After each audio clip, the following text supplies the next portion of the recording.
I'm sorry to hear it, but if you're here, then welcome, and let's make the most of it, shall we?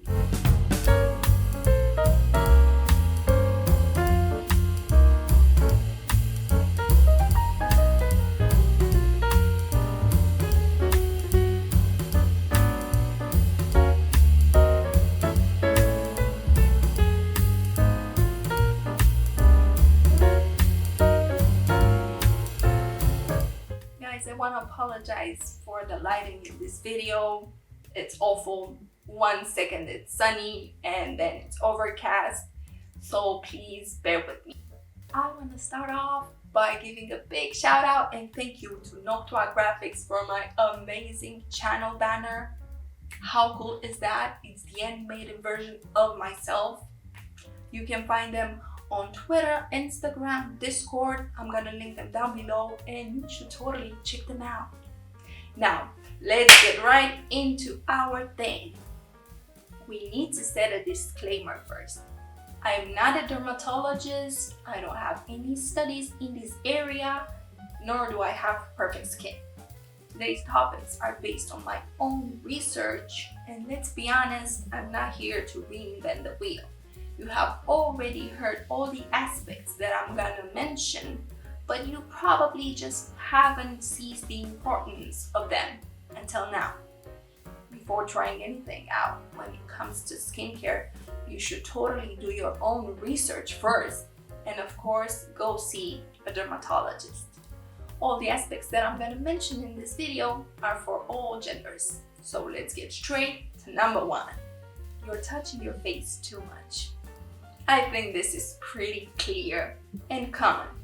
No, touching your face won't necessarily cause acne, but touching your face with dirty hands might not exactly do it any favors. It can cause breakouts, and some of the breakouts are triggered by bacteria.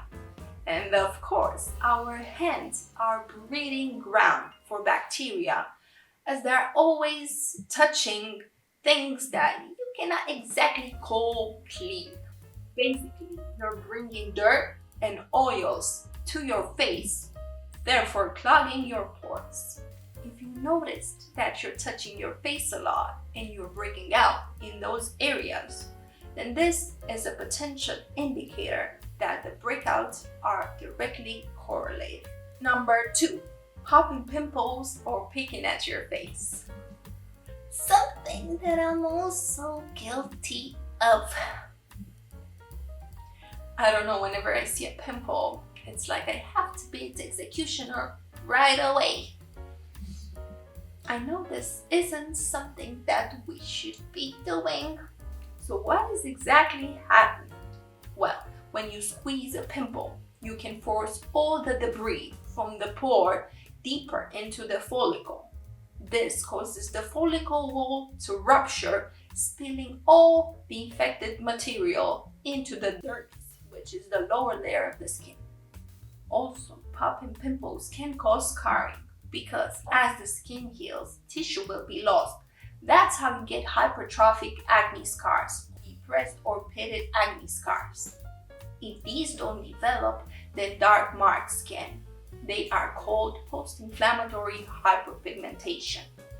So why risk it and not leave the fella alone do its thing? Go boo, live your best life on my face.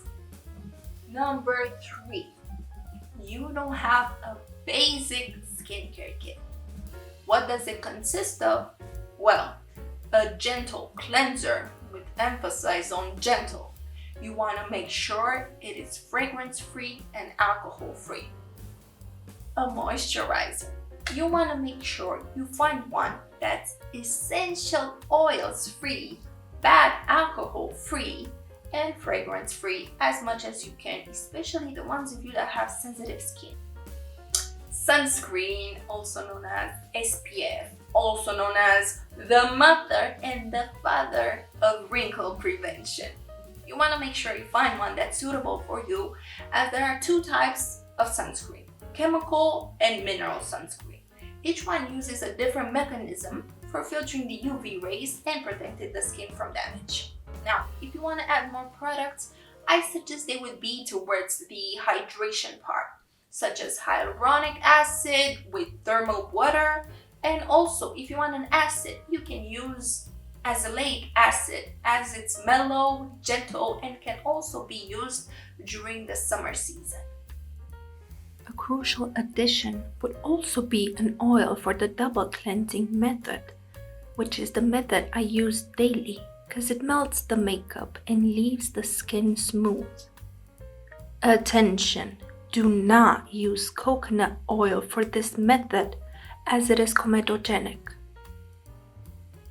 Number 4. You are using what your friends or influencers recommend you. And I'm not here trying to contradict myself because I just told you that you could use azelaic acid. No, what I'm trying to say is that you should always do your research. So let me give you an example. An influencer recommends you a product specifically designed for red hair. It does wonders, it changes your life, and you have blonde hair, but you buy it because it said that it's gonna change your life. It doesn't make any sense, right? Right, there's no logic behind it. It's the same story with skin. Your skin is different from everybody else's, and you need products to be recommended not only for your skin type, but for your skin point blank.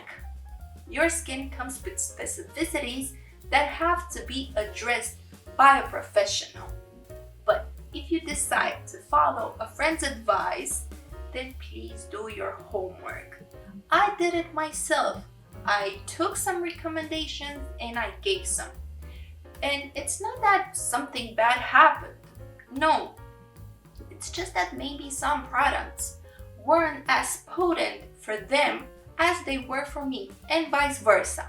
So I guess you have a clearer view now of what I'm trying to say. 5. You're looking for natural products with natural ingredients. That is the biggest misconception of all times. Natural doesn't automatically mean safe. Let me give you an example. Lemon juice is a natural ingredient, right? Is it safe to put on your face, just like all the influencers and the whole Pinterest were trying to tell you a few years ago? Well, definitely not.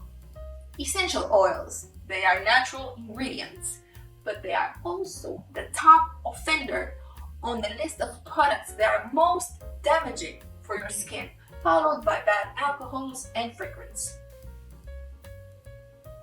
You're not washing your face for long enough. There's this challenge that has been going around called 60 seconds challenge, where of course you have to wash your face for 60 seconds and then at some point in time observe the miracles. So I needed medical proof or scientific evidence that this is based on.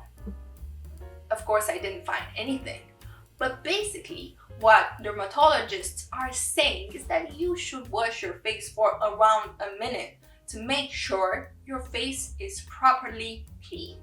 A very important aspect that I want to insist on is getting a gentle cleanser if you choose to do this daily. Do not, I repeat, do not use an exfoliating one or one that contains alcohol or fragrance, because you're going to have the exact opposite result. What you're doing is basically stripping your skin of its natural oils and sebum, and therefore, in order to compensate and hydrate itself, your skin will produce a large quantity of sebum and oils, and therefore you're gonna have clogged pores sooner than you think. 7. Introducing too many actives at once, such as retinoids and acids. Simplicity is the key to a good routine. If you're adding in new steps, make sure to do it one product at a time. This helps your skin get used to it, and in case you have a reaction, it helps you work out which product you are sensitive to. 8. Putting the product dropper directly on your face. This is important. Why? Simply because of the continuous introduction of bacteria to the formula in the bottle.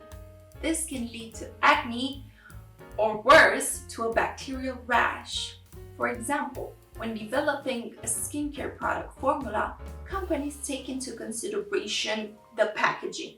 For products that go in jars, beefed up preservative systems are used to prevent the formation of bacteria because fingers are usually dipped into the container. This is not the case for dropper bottles, as they are meant not to touch your face, but instead to be dropped onto the fingertips for application.